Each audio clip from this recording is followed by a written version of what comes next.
दर्शकों, जैसा कि आप लोगों को पता है कि हम हर बार आपकी मुलाकात एक धांसू हस्ती से कराते हैं और आज भी हमारे साथ हमारे स्टूडियो में आज की धांसू हस्ती फिल्म कलाकार आदित्य ओम जी हैं। आदित्य ओम जी ने तेलुगु फिल्मों में 25 से ज़्यादा हिट फिल्में दी हैं और बतौर प्रमुख अभिनेता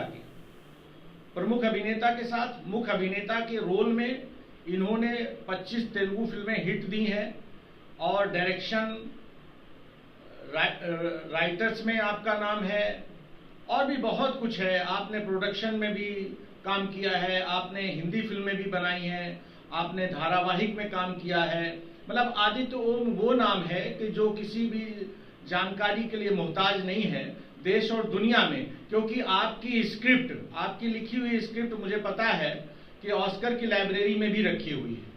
तो आप आज मैं उस हस्ती से आप लोगों को रूबरू करा रहा हूं हमारे स्टूडियो में। धांसू और निशंक न्यूज और इंडिया न्यूज के इस बैनर तले आज हमारे साथ हैं धांसू हस्ती आदित्य ओम जी। आदित्य ओम जी, आपका बहुत बहुत स्वागत है हमारे इस धांसू हस्ती कार्यक्रम में। बहुत बहुत धन्यवाद साहिल जी। और शायद हिंदी दर्शकों को मैं उतनी अच्छे से नहीं मालूम होगा, लेकिन आप लोगों के द्वारा और आप लोगों के जैसे मित्रों के द्वारा और इस तरह के इंटरव्यूज वगैरह से शायद उन लोगों को मेरे बारे में पता चले, क्योंकि हिंदी में मैंने अभी तक उतना व्यापक काम नहीं किया है जितना। नहीं, मुझे जहाँ तक याद आता है आपकी एक हिंदी फिल्म थी बंदूक। हाँ। उसने बिहार और पूर्वांचल में तो बहुत गदर काटा था। बंदूक तो बहुत अच्छी फिल्म थी और बंदूक हमने बनाई थी, कुछ 4 साल में फिल्म बनाई थी। 4 साल बनाई? 4 साल की बनाई थी और काफ़ी रिसर्च करके बनाई थी। लेकिन हिंदी में हमारे साथ उस फिल्म को लेकर एक छोटी सी समस्या ये हो गई थी कि हमारी फिल्म से पहले गैंग्स ऑफ वासेपुर आ गई थी। ओके। जो लगभग सेम पैटर्न पे थी। लगभग सेम पैटर्न पे थी और हमारी फिल्म 2011 में कंप्लीट थी। यस। लेकिन हम रिलीज नहीं कर पा रहे थे, हमको बायर्स नहीं मिल रहे थे। ओके। डिस्ट्रीब्यूटर्स नहीं मिल रहे थे। तो शायद अगर हमारी फिल्म गैंग्स ऑफ वासेपुर से पहले आती तो जो cult status gangs of Wasseypur को है वो। लेकिन एक अच्छी बात यह है साहिल जी कि अगर आप अच्छा काम करिए तो आज की डिजिटल दुनिया में वो काम सर्वाइव कर जाता है। जैसे कि बंदूक अब अमेजॉन प्राइम पे भी है, इरोस के साइट्स पे भी है और यूट्यूब की भी दुनिया में उसकी एक कल्ट फॉलोइंग हो गई है। मतलब उसमें फैन साइट्स हैं, लोग डाल देते हैं तो उसके 10 मिलियन वो हो जाते हैं, व्यूज जाते हैं, 6 मिलियन व्यूज जाते हैं। तो ज़रूरत अच्छा लगता होगा। ज़रूरत है अच्छा। नहीं, आपने उसको बनाया भी है और उसकी मुख्य भूमिका में भी थे तो आपको अच्छा लगता होगा। मुख्य भूमिका में तो एक अलग किस्सा है। मुख्य भूमिका में बात ये थी कि कोई भी एक्टर वो फिल्म करने को रेडी नहीं था। ओके। और जो एक्टर रेडी थे उनके नाम पे प्रोड्यूसर्स रेडी नहीं थे। Good good. ये भी अपने आप में एक। हाँ, जो एक्टर्स रेडी थे और पहली बात तो कोई एक्टर 2 साल दाढ़ी बढ़ाकर बाल बढ़ाकर काम करने को तैयार नहीं था एक अनजान डायरेक्टर के साथ। पहली वो बात थी। दूसरी बात ये थी कि जो प्रोड्यूसर्स हमको पहले बैक कर रहे थे, बाद में मैंने खुद प्रोड्यूस की, उनको चाहिए था कि उनकी फिल्म में सलमान खान काम करे, अजय देवगन काम करे। तो 2-3 जो डायरेक्ट भी आपने की थी। जो 2-3 मतलब क्या कहते हैं मीडियम रेंज के जो एक्टर्स थे, they were ready to do the film. Okay. तो इसलिए आपने डायरेक्ट भी किया और आपने फिर से एक्ट भी किया मजबूरी में। तो आपने तो वैसे बहुत सारी फिल्में डायरेक्ट की हैं और जिसमें मुझे अच्छी तरह से पता है कि कुछ ऐसी फिल्में हैं जिन्होंने अभी मैंने हाल मतलब पूरे विदेश और देश में भी बड़ा नाम कमाया है। अभी मैंने हाल फिलहाल में पिछले 2 साल में मास साहब, हाँ, आपकी मास साहब जो डायरेक्ट किया आपने। मतलब मास्टर साहब का जो गांव में बोलते हैं मास साहब आ गए। मास साहब बराबर। तो मास साहब मैंने डायरेक्ट की। बुंदेलखंड इलाके में मैंने पूरी जाके शूटिंग की मास साहब की और प्राइमरी एजुकेशन के ऊपर ये फिल्म है, शिक्षा के ऊपर फिल्म है। इस फिल्म ने अब तक हिंदुस्तान में 53 अवार्ड जीते हैं। 53 अवार्ड इन इंडिया। ओके। और इस फिल्म को 4 स्टेट गवर्नमेंट्स ने फेलिसिटेट किया है। ओके। और अब ये फिल्म मतलब मई के एंड में पीवीआर के द्वारा रिलीज होने वाली थी। ओके।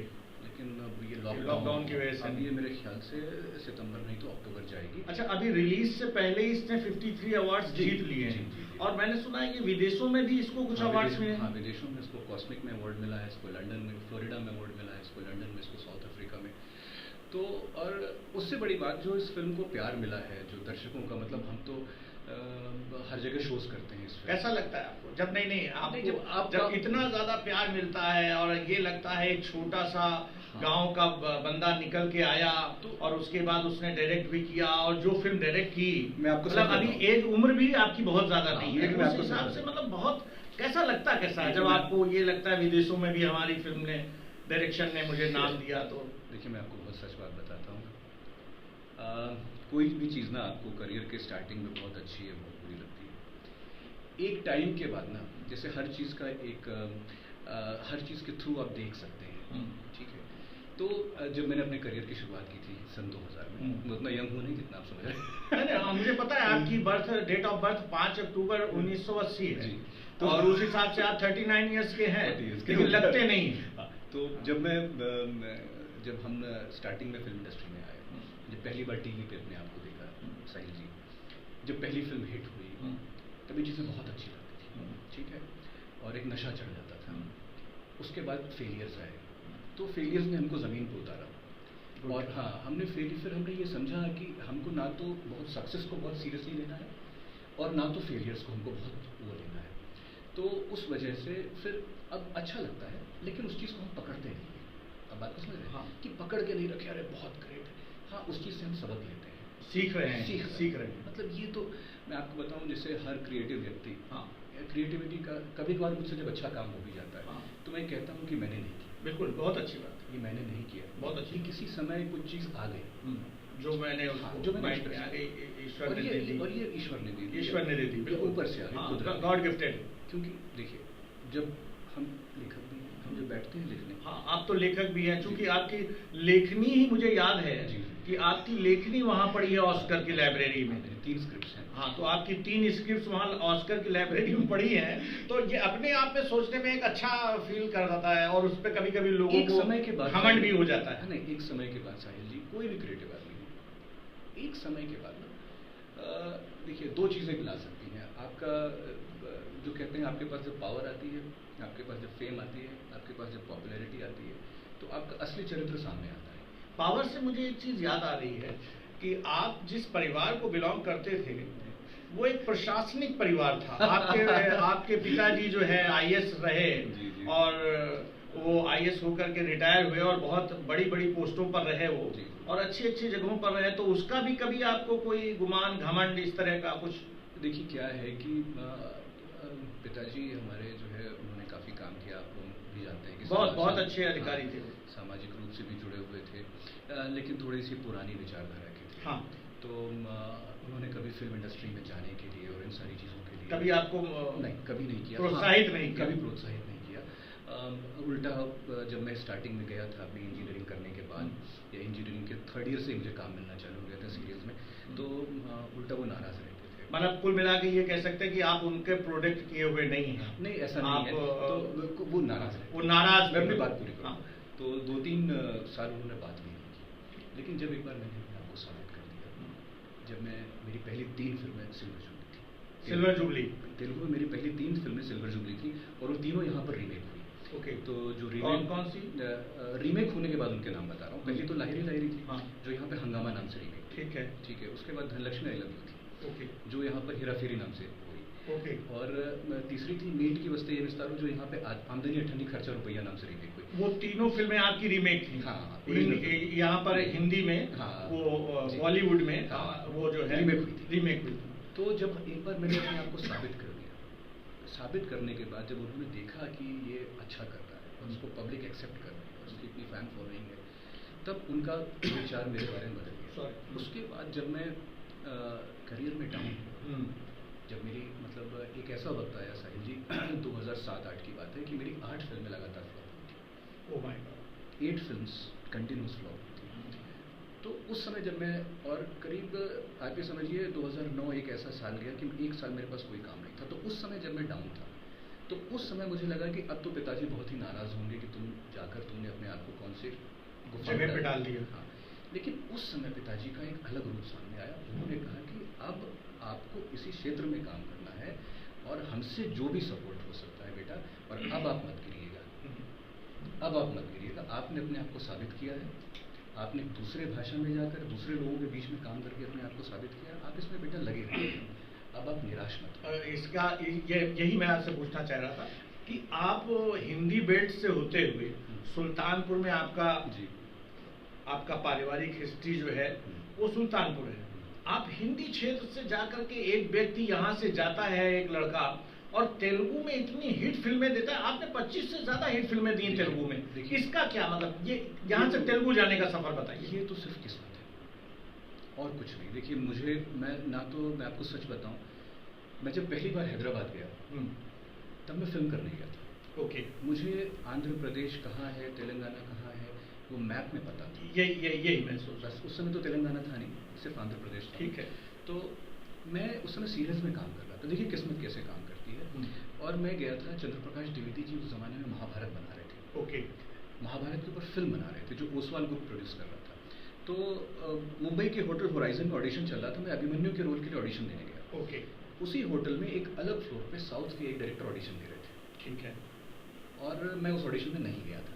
ओके, मतलब वो ऑडिशन चल रहा था उसी होटल में, लेकिन मैं नीचे लॉबी में अपने दोस्तों के साथ, जैसे कि बच्चे होते हैं 21-22 साल की उम्र में, क्योंकि आपकी एज ही उतनी रही होगी। हाँ, तो मस्ती कर 2000 से तो आपने शुरुआत की। मस्ती कर रहा था अपने दोस्तों के साथ। ठीक है। जो ऑडिशन देने आए थे, मैं अपना ऑडिशन देके उतरा, नीचे दोस्त मिल गए, उनके साथ मस्ती कर रहा था। ठीक है। इसी मस्ती को वो डायरेक्टर शायद लंच वगैरह के लिए बाहर गए थे, वो वापस आए और उन्होंने मुझे दूर से देखा। ओके। और मैं बस वहाँ से निकलने ही वाला तो उन्होंने अपने एक असिस्टेंट को पीछे भेजा। और असिस्टेंट मेरे पास आया कि आर यू एन एक्टर? तो उन्होंने कहा कि ऊपर फलाना डायरेक्टर ऑडिशन ले रहे हैं, उन्होंने भी आपको देखा, ऑडिशन लेना चाहते हैं। गुड। तो मैंने कहा ठीक है, मैं चल देता हूँ ऑडिशन। चला गया, मैं ऑडिशन दे दिया। ठीक है। तो उन्होंने क्या किया कि उन्होंने 2-3 डायलॉग्स कहा कि हिंदी के डायलॉग बताओ, तुम्हें तेलुगु तो आती नहीं है। तो मैंने जो हिंदी के 2-3 डायलॉग, फिर उन्होंने MTV चला दी, कैश पे डांस करो, होटल रूम में MTV चला दी। ओके। हाँ, तो मेरा ठीक है, फिर ऑडिशन देके मैं भूल गया उस बात। तो उस ज़माने में मैं सीरियल में बड़ा बिजी आर्टिस्ट था। तो मैं आपको उस 99 वगैरह की बात बता रहा हूँ, या 99 के आसपास की बात है। और उस ज़माने में मैं सीरियल में 25,000 रुपये महीने कमाता था। 99 में।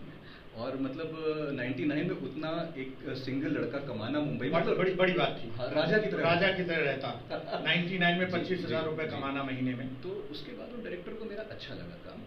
वो डायरेक्टर ने मुझे फिल्म ऑफर की। ओके। उन्होंने कहा कि भाई मैं अगली बार आऊँगा, अगर आप हो सके तो 7 दिन की दाढ़ी बढ़ा लेना। अच्छा। हाँ, ये उन्होंने कहा। फिर मैं आपको दोबारा स्क्रीन टेस्ट करूँगा। ठीक है। मैं आया, मैंने 7 दिन की दाढ़ी बढ़ा ली। मैंने 7 दिन की दाढ़ी बढ़ा ली, उस बीच में शूटिंग वगैरह नहीं थी। उन्होंने कहा, फिर उन्होंने कहा भाई आपको मेरी फिल्म करनी है। तो मैंने कहा कि आप मुझे कितना पे करेंगे? तब उन डायरेक्टर ने कहा कि आप मेरे बारे में जानते नहीं हो, सब इंटरनेट का ज़माना था। ओके। कि मैं साउथ का ऐसा डायरेक्टर हूँ कि लोग मेरे साथ काम करने के लिए मरते हैं। और आप पूछ रहे हैं कि मुझे कितना पे करेंगे? हाँ, ठीक है। कहा बेटा आपको मेरे बारे में नहीं पता है। मैंने कहा सर देखिए, मैं इतना कमा रहा हूँ, ठीक है, अगर आप नहीं पे करेंगे तो मैं नहीं करता, फिल्म नहीं कर पाऊँगा। ठीक। तो उन्होंने कहा तुम डिसाइड कर लो, मैं 1 महीने बाद फिर आऊँगा। मैंने कहा ठीक है, आप कर लीजिए। इस बीच में क्या हुआ, थोड़ा सा मैं आपको बोल रहा हूँ। इस बीच में मैं एक फिल्म के लिए साइन था। अच्छा। तो उस फिल्म के डायरेक्टर का नाम नहीं लूँगा, बड़े डायरेक्टर थे। अच्छा। एक दिन उनके यहाँ पार्टी चल रही थी और उन्होंने कहा कि मैं इस फिल्म में आदित्य को रिप्लेस कर रहा हूँ। ठीक है। तो अच्छा, उनके एक सीरियल में भी मैं काम कर रहा था, उन्हीं डायरेक्टर के। ओके। तो मतलब ऐसी हंसी मजाक में सब लोग बैठे, तो उन्होंने कहा मैं आदित्य को रिप्लेस कर रहा हूँ, मैं इसकी जगह ये मॉडल ले रहा हूँ। तो तुम लोग पूछोगे नहीं क्यों? तो किसी 1-2 बच्चों ने पूछा कि भाई क्यों आप रिप्लेस कर रहे हैं? कह रहा he has chosen to be a TV actor. अच्छा, वो मुझे ऐसा लगा ना मेरे को बिजली गिरी। He has chosen to be a TV actor. तो वो मुझे ऐसा लगा कि मेरे को बिजली गिरी। तो मैंने कहा मैं तो इनके यहाँ आया था, काम कर रहा था, इन्होंने टीवी सीरियल खुद ऑफर किया, मैं टीवी सीरियल इनका कर रहा हूँ, और इन्होंने फिल्म भी ऑफर की, मैंने हाँ भी किया। लेकिन अभी मुझे टीवी एक्टर क्यों कह रहे हैं? अभी मुझे टीवी एक्टर क्यों कह रहे हैं? तो मुझे अच्छे से याद है कि वो होली की पार्टी चल रही थी। मैं आया, मेरे पास उन दिनों मोबाइल नहीं होता था। तो मैंने एक PCO खुलवाया। अच्छा। सुबह के 5 बजे थे। ओके। मैंने एक PCO खुलवाया और STD कॉल किया उस डायरेक्टर, वो जो जिसने ऑफर किया था साउथ के। तो मैंने कहा कि मैं फिल्म आपकी करूँगा, गुड, मुझे एक भी पैसा मत दीजिए। तो भी मतलब मैं वो बात लग गई थी आप बात सारी, क्योंकि उन्होंने ये कह दिया कि ये सिर्फ टीवी कर सकता है और कुछ नहीं, मतलब वो बात लगी। हाँ। तो मैंने कहा मैं आपकी फिल्म करूँगा। तो उन्होंने कहा तुरंत अगली फ्लाइट, अगली ट्रेन, अगली बस जो मिले पकड़ के चले। ठीक है। तो मैंने कहा नहीं सर, वो पॉसिबल नहीं है, क्योंकि मैं रनिंग में कैरेक्टर्स कर रहा हूँ। ओके। बहुत सारी जगह पे। तो आप मुझे कुछ टाइम दीजिए, मैं सबको नोटिस देता हूँ कि मेरे कैरेक्टर आप लोग वाइंड अप करेंगे। ठीक है। तो थैंकफुली सब ने बहुत अच्छा मुझे सेंड ऑफ किया। उसके बाद मैं अपनी फिल्म करने वहाँ मैं चला गया। फिर वहाँ जाने के बाद उन्होंने मुझे लैंग्वेज टीचर रखा सामने और उन्होंने फिर मुझे बाकी ट्रेनिंग वगैरह भी उन्होंने ही करवाई। और फिर वो फिल्म उस साल की सबसे बड़ी हिट हुई। क्या नाम था? लाहिरी लाहिरी लाहिरी। अच्छा, हाँ हाँ जी। तो वो आपकी पहली फिल्म थी तेलुगु आज तक की सबसे और बड़ी हिट। आज तक अब तक की सारी फिल्मों में सबसे बड़ी हिट फिल्म है वो तेलुगु की। हाँ, और तेलुगु की जितनी भी फिल्में हैं उनमें वो सबसे हिट फिल्म है। और वैसे भी तेलुगु की ऑल टाइम हिट फिल्म्स में भी वो टॉप 20 में आती है। Very good. तो जैसे कि तो वो एक ऐसी चीज मतलब किस्मत वहाँ ले गई अपने आप। बिल्कुल, मतलब ये अब लोग कहते जो कोई सोचा नहीं था तेलुगु में। अच्छा, इससे मुझे रिलेटेड एक चीज याद आ रही है कि आपने तेलंगाना के किसी गांव को गोद भी ले रखा है, जिसका मुझे नाम ठीक से याद नहीं। हाँ, चेरुपल्ली। चेरुपल्ली। हाँ, अब 5 गांव हो गए हैं। हाँ, तो क्योंकि सामाजिक उस पर मुझे लगा कि आप काफी मतलब इन्वॉल्व हैं इन चीजों में, तो आपने कुछ कितने गांव, आप कितने हो गए? 5 गांव हो गए। 5 गांव। 5 गांव। पहले एक लिए था। पहले एक लिया था। और आपने लैपटॉप और उनको सोलर लाइट वगैरह ये सब कई गांवों को आपने डोनेट की है। देखिए, कोई एक संस्था भी है आपकी शायद? संस्था से मैं काम नहीं, संस्था एक है पर वो मतलब ऐसे कोई रजिस्टर्ड संस्था नहीं। ओके, बराबर नहीं। तो करें बात करें। हाँ। तो संस्था है लेकिन कोई ऐसी रजिस्टर्ड संस्था नहीं है, ऐसा कोई एनजीओ नहीं है। क्योंकि मैंने एक चीज़ देखी कि लोगों को हम जब इस तरह की बातें कहते हैं ना तो लोग उसको अलग ढंग में लेते हैं कि भाई ये एनजीओ चला रहे होंगे, ये कुछ गवर्नमेंट फंड। हाँ, इसलिए शायद ऐसा काम कर रहे हैं। ऐसा कुछ नहीं, मतलब संस्था से नहीं, इंडिविजुअली आप उसको कर रहे हैं। इंडिविजुअली। लेकिन मैं आपको ये बता दूं कि ये मुझे एक पॉइंट के बाद ऐसा लगने लगा कि इन लोगों ने मुझे बहुत कुछ दिया है। मैं आपको दिल की बात बता रहा हूँ कि इन लोगों ने मुझे बहुत कुछ दिया है। और मतलब शायद मुंबई की दुनिया एक सामान्य दिखने वाले लड़के और एक परिवारवाद से पूरे ग्रसित फिल्म इंडस्ट्री, शायद ये लोग मुझे कभी भी एज अ मेन लीड नहीं टॉलरेट नहीं कर पाएंगे। और वो आज भी समस्या है बाहर से आए हुए लोगों की कि ये इंतजार करते हैं कि बूढ़े दिखें। हाँ, तो इनको कैरेक्टर एक्टर्स में डाला जाए। मतलब आपको एज ए लीड रोल में वो एक्सेप्ट नहीं कर पा रहे हैं। हाँ, और वो आपको प्रमोट भी नहीं करेंगे। ये सिर्फ मेरी कहानी नहीं है, सबकी ये कहानी, चाहे वो मनोज वाजपेयी, हाँ, चाहे वो इस तरह के कोई भी जो है, हाँ, सबकी ये कहानी है। इक्के दुक्के लकी केसेस हर जगह होते हैं। हाँ, ठीक है, वो है। हाँ, हाँ, वो हमेशा आपको देखेंगे। लेकिन ऊपर जो फिल्म इंडस्ट्री है, जिनके ऊपर करोड़ों अरबों होता है, वो बहुत ही क्लोज है। तो मुझे coming back to that thing कि मुझे ये लगा कि मुझे वापस इन लोगों के लिए कुछ करना चाहिए। ठीक है। तो मैंने एक ऐसे एरिया का चुनाव किया जो कि ट्राइबल एरिया था, जहाँ पे लगभग कुछ नहीं था। ओके। और मैं आपको बता दूं पूरा ट्राइबल था। पूरा ट्राइबल, और वो नक्सल प्रभावित एरिया था। मुझे जब मैं पहली बार वहाँ गया तो मुझे वहाँ पुलिस वालों ने कहा कि आप सर, आपके पास 2 घंटे का समय है, इससे ज़्यादा नहीं, इससे ऊपर की गारंटी हम नहीं लेंगे। ओके। नक्सल प्रभावित था, पूरा प्रभावित। ठीक है, तो मैंने कहा आप मत लीजिए। और उन्होंने मुझे 2 घंटे का समय दिया। मैं वहाँ 2 दिन टिक गया। ठीक है। तो वहाँ गाँव वालों ने मुझे 2 दिन टिका। अच्छा, मतलब 2 घंटे का समय पुलिस ने दिया था। हाँ, कि मैं आपकी सुरक्षा इतनी देर कर सकता हूँ। हाँ, लेकिन आप वहाँ 2 दिन टिक गए। भैया उन्होंने कहा कि आप पहुँच रहे हैं, 4 बज रहा है, 6 बजे के बाद हम यहाँ से चले जाएंगे। उसके बाद आपकी मर्जी, हम आपको पहले ही वार्न कर रहे हैं। हाँ। गाँव वालों ने कहा ये हमारी जिम्मेदारी है, अब हम इनको नहीं जाने देंगे। गुड। तो उसके बाद तो वहाँ पे मुझे इतना प्यार मिला, मतलब आपको कभी कभी लगता नहीं आप बहुत लकी हैं कि आपको मतलब जहाँ आप जाते हैं बहुत, मैं तो ये मतलब बहुत ज्यादा प्यार आपको मिला है। मैं तो ये मानता हूँ साहिल जी कि बहुत ज्यादा प्यार है और बहुत ज्यादा प्यार उनको मिलता है और आप डिजर्व भी करते हैं। क्योंकि जिस तरह से मैंने आपके बारे में पढ़ा है, आप जो जिस तरह से डोनेट करते हैं लोगों को, आपने 5-5 गांवों को सोलर लाइट्स डोनेट की, पढ़ने वाले बच्चों को लैपटॉप्स डोनेट किए, और उसके बाद मैं अभी मतलब आपकी बात काट रहा हूँ कि आपने जब माँ साहब आप बना रहे थे, डायरेक्ट कर रहे थे, मुझे पता है उस समय भी आपको लोगों ने, बुंदेलखंड में आपके पास आर्थिक तंगी जब थी, तब आप डायरेक्ट कर रहे थे, तो मुझे लोगों ने बताया कि लोगों ने, गाँव के लोगों ने अपने अपने कपड़े आपके आर्टिस्टों को दिए कि आप ये पहन के काम करो। तो ये बहुत मतलब एक अपने आप में लगता नहीं कि बहुत ईश्वर जैसे प्रसन्न है आपके ऊपर। देखिए, प्यार मोहब्बत तो हमको इतनी मिली है कि मैं आपको क्या बताऊं।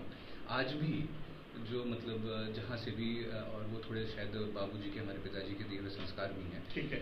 और आज भी जो चीज़ है, और उसके पीछे एक ये भी शायद कारण है कि मैं लोगों से ना साहिल जी आवरण नहीं कर पाता।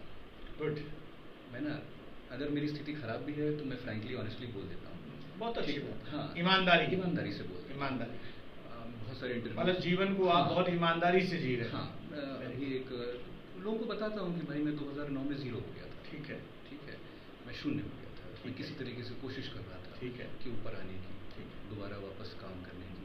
अभी भी हिंदी में मैं काफ़ी काम कर रहा हूँ। हाँ, अभी आपने जो अलिफ लास्ट फिल्म एक की थी जिसमें आप मुख्य भूमिका में थे, वो बड़ी अच्छी फिल्म थी। बहुत ही ज़्यादा मतलब उसको प्यार मिला दर्शकों का। और अभी भी वो मैं जिस भी पे देख लेता हूँ, नेटफ्लिक्स हो या अमेजन हो या किसी पर भी हो, तो बहुत हिट फिल्म है अलिफ भी अच्छी फिल्म एक आई। अच्छा, आपने डायरेक्शन में आपने एक दोजक किया था। नहीं, दोजक हमने एसोसिएट प्रोड्यूसर। अच्छा, एसोसिएट। जो डायरेक्टर थे वो मतलब मशहूर पत्रकार जैगम इमाम डायरेक्टर थे। ओके। तो वो डायरेक्टर थे, तो उनकी पहली फिल्म थी। तो और वो हमारे मित्र थे, तो उनको समस्या हो रही थी फिल्म को मार्केटिंग करने में और रिलीज़ करने में, तो उनकी हमने थोड़ी सी मदद कर दी। तो उन्होंने एज एन ऑस्कर में स्क्रिप्ट आपके जाने का क्या है? ऑस्कर में एक उनका प्रोसीजर होता है कि वो इवेल्युएट करते हैं। ठीक है। क्योंकि वहाँ पे सारी चीज़ें बड़े साइंटिफिक होती हैं। हमारे यहाँ जैसे नहीं। तो वो एंट्री मांगते हैं। ठीक है। अगर कल आपका मन हो कि हमारी फिल्म ऑस्कर लाइब्रेरी में हो, तो आपको एक एंट्री देनी पड़ेगी। तो उसके बाद उनकी कमेटी है जो इवेल्युएट करती है। अगर उसमें आप खरे उतरे तो आपकी स्क्रिप्ट। हाँ, तो वो एक हमेशा के लिए एक मतलब वो क्या कहते हैं आप, डॉक्यूमेंटेशन हो जाता है कि ये फिल्मों के ऊपर हुआ ये काम है, जो अच्छी फिल्मों के ऊपर जो हो। तो जो भी एक जेन्युइन मेकर है, शायद यहाँ बहुत सारे लोगों को पता भी नहीं होगा, तो अगर पता हो तो शायद और ज़्यादा लोगों की स्क्रिप्ट जाए। तो ये बात हमको पता थी कि, तो इसलिए आपने ये बात हमको पता थी कि असल में बहुत सारी चीज़ें ना जो नॉलेज है लोग पास ऑन नहीं करते। ठीक है। जब पहली बार ऑस्कर लाइब्रेरी में एक स्क्रिप्ट गई थी हिंदुस्तान से, मैं फिर उस डायरेक्टर का नाम नहीं लूँगा, तो मैंने सोचा था कि ये स्क्रिप्ट ऑस्कर लाइब्रेरी में कैसे गई। ओके। तो फिर मैंने जब अप्रोच किया तो उन्होंने बताया भाई ये हमारे प्रोसीजर्स हैं, ये हमारे पैरामीटर्स हैं। इन पैरामीटर्स पे अगर आप खरे उतरे तो हम आपको ले लेंगे। एक अपने आप में एक बड़ी सम्मान की बात है। और वही मैं कह रहा हूँ, मैं इस बात से बहुत खुश हूँ। ये बड़े सम्मान की बात है भाई कि ऑस्कर में आपकी तीन स्क्रिप्ट्स वहाँ पर हैं। मैं इस बात से खुश हूँ कि कम से कम मेरे वर्क का एक डॉक्यूमेंटेशन ऐसा है जो कि शायद अगर कभी शायद मैं ऐसा कहता हूँ कि उनकी एक मेंटेन लाइब्रेरी है एकेडमी ऑफ अवार्ड्स की, कि शायद अगर कभी मैं जाऊँ या मेरा बच्चा जाए और उस सेक्शन में ढूंढे तो उसको मिल जाएगी और वो हाथ से निकाल के पढ़ सकते हैं। बहुत अच्छी बात। अच्छा, देखिए आज के जो समय है, आज का जो समय है, आप देख रहे हैं लॉकडाउन हुआ और मुझे लगता है सब पर इसकी मार पड़ रही है। मतलब आर्थिक स्थिति में सबकी प्रॉब्लम आ रही है और उस पर फिल्म इंडस्ट्री का मुझे लग रहा है कुछ ज़्यादा ही क्योंकि फिल्म इंडस्ट्री पूरी तरह से रुक गई है। उसका काम चूंकि घुलने मिलने का काम था और भीड़ भाड़ का ही काम था, तो वहाँ पर बहुत ज़्यादा सोशल डिस्टेंसिंग को लेकर के वो सारा काम ठप हो गया। तो आपको क्या लगता है अभी क्या है आने वाले समय में? देखिए, मैं पहले तो मेरा ये कोरोना क्राइसिस और इसको लेकर एक दूसरा भी है। देखिए, हमारे यहाँ ना बहुत सारे स्ट्रक्चर्स पहले से ही हिल रहे थे। ओके। शेकी ग्राउंड पे थे, जो अंग्रेजी में बोलते हैं ना। हाँ। तो वो गिरने ही गिरने थे। हाँ। ठीक है। वो स्ट्रक्चर्स 1 या 2 साल में 3 साल में गिरने थे। लेकिन कोरोना ने भूकंप का काम किया कि वो स्ट्रक्चर जो 3 साल बाद गिरने वाला वो अभी गिर गए। अभी गिर गया। फिल्म इंडस्ट्री एक बहुत ही अनऑर्गेनाइज तरीके से काम कर रही कॉर्पोरेट्स को 8-10 कॉर्पोरेट्स को छोड़कर बाकी सब ऑर्गेनाइज, बहुत ही अनऑर्गेनाइज ढंग से फिल्म इंडस्ट्री काम कर रही थी और ये सारी चीज़ें होनी ही होनी थी। आज नहीं तो कल वैसे भी single producers they were dying out, मतलब ये मर ही रहे थे बस। तो ये एक बहुत बड़ी त्रासदी है फिल्म इंडस्ट्री के साथ। तो हमने तो बहुत सारे इसके मूवमेंट भी किए, ठीक है, कि प्रोड्यूसर्स को और प्रोफेशनल किया जाए। लेकिन हमारी फिल्म इंडस्ट्री की सर सबसे बड़ी समस्या ये है कि जो कॉर्पोरेट हैं वो तो समझते हैं बिजनेस को, जो नए लोग आते हैं वो नहीं समझते। उनको पहली ही फिल्म में सुभाष का ही बनना होता है, ठीक है। उनको वो बाहुबली देख कर आते हैं, वो ये नहीं सोचते हैं कि बाहुबली 100 करोड़ की फिल्म है, उनको रिजल्ट बाहुबली का चाहिए होता है। ये दुनिया में हर कोई जानता है कि किसी भी काम को कंसिस्टेंटली और लॉन्ग पीरियड ऑफ टाइम करना पड़ता है तब आप एक ब्रांड बन पाते हैं। तो ये जो अनऑर्गेनाइज सेक्टर था फिल्म इंडस्ट्री का, ये तो लगभग खत्म हो जाएगा, धाराशाही हो गया। ये तो एकदम लगभग खत्म हो जाएगा। कॉर्पोरेट्स तो खड़ी रहेंगी, ओके, जिनके पास पैसा है, जिनके पास साधन है, वो खड़े रहेंगे, लेकिन जो अनऑर्गेनाइज थे वो पूरी तरह से धाराशाही हो गए। अभी अब इस समय में आप क्या कहना चाहते हैं, लोगों से क्या कहना चाहते हैं, अपनी इंडस्ट्री से भी और इस कोरोना काल के बाद क्या कहना चाहते हैं? इंडस्ट्री से तो मैं बस यही मैंने एक अपने प्रोड्यूसर काउंसिल्स को भी मैंने लेटर लिखे हैं दोनों, तेलुगु और यहाँ पर भी मैंने लिखा है कि जैसे क्या होता है ना सर कि हम लोग ना ब्रांड के पीछे बहुत पागल करते हैं, एक नॉर्मल सी बात है। फिल्म इंडस्ट्री में भी अब प्रोड्यूसर्स को OTT प्लेटफॉर्म्स का क्रेज़ हो गया है। ठीक है। अब OTT प्लेटफॉर्म्स बहुत कम लोगों को पता होगा, बहुत कम लोगों को ये बात पता होगी कि ये 90% OTT प्लेटफॉर्म शेयरिंग बेसिस पे चलते हैं। ठीक है। ये आपको अपफ्रंट नहीं पे करते हैं। ठीक है। तो मैंने ये प्रोड्यूसर काउंसिल को ये बात बोली है कि भाई एक मिनिमम आप अमाउंट डिसाइड कर लीजिए। ठीक है। कि अगर एक फलानी चीज़ बनी है, हाँ। एक वेब सीरीज़ बनी है, बिल्कुल। तो हम कोई भी OTT प्लेटफॉर्म एक रजिस्टर्ड प्रोड्यूसर्स को इतनी कीमत कम से कम देगा। तो होता क्या है कि जो अनऑर्गेनाइज सेक्टर के प्रोड्यूसर ये इतने बेचारे परेशान हो जाते हैं कि ये अपनी फिल्म फ्री में दे देते हैं, कि उनको लगता है अरे चलो अमेजोन पे आ रही है, बहुत बड़ी बात है, हमको कुछ पैसा नहीं। लेकिन जब एक टूथपेस्ट मार्केट में 10 रुपये से कम में नहीं बिकता है, तो कोई वेब सीरीज या फिल्म उससे कम में क्यों बिके? बिल्कुल ठीक है। तो आज जो है आपके साथ आपने देखा हमारे दर्शकों, आज हमारे साथ जो धांसू हस्ती है, वो धांसू हस्ती जो है आदित्य ओम है। आपको मुझे लगता है कि बहुत सारी चीज़ें जो आदित्य ओम के बारे में नहीं पता थी, वो आज आप लोगों को पता चल गई होंगी।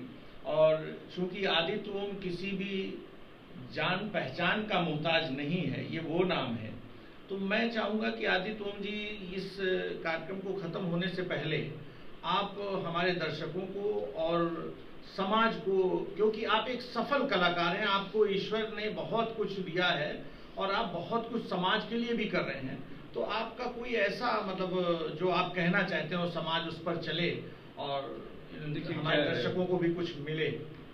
देखिए, सबसे बड़ी बात तो ये है कि चलिए कलाकार तो बहुत छोटा व्यक्ति होता है और बड़ा भी व्यक्ति होता है, क्योंकि वो अपनी कला के माध्यम से कुछ ऐसी चीज़ें कह जाता है कि जो बड़े बड़े राजनेता नहीं कह सकते हैं। तो लेकिन सच्चाई ये है और दुखद सच्चाई ये है कि आज की दुनिया को जो डायरेक्शन देता है, जो डायरेक्शन है वो पॉलिटिकल आदमी देता है, वो पॉलिटिक्स देती है, ये पॉलिटिक्स देती है। हाँ, ये एक सच्चाई है। तो मेरा तो बस यही एक संदेश है कि कोई भी ऐसी चीज़ जो आपको किसी भी व्यक्ति या किसी भी चीज़ या किसी भी उससे नफरत करने को प्रेरित करे, उस चीज़ को आप नकारिए। वेरी तो इंडिया न्यूज़ धांसू और निशंक के धांसू दर्शकों, आज हमारे साथ इस धांसू हस्ती कार्यक्रम में फिल्म कलाकार, राइटर, डायरेक्टर, प्रोड्यूसर आदित्य ओम जी थे। अगली बार हम आपसे फिर एक किसी धांसू हस्ती के साथ मुलाकात करेंगे। आदित्य ओम जी आज हमारे स्टूडियो में आए, हमारे साथ बात की, आपका बहुत बहुत धन्यवाद। Thank you.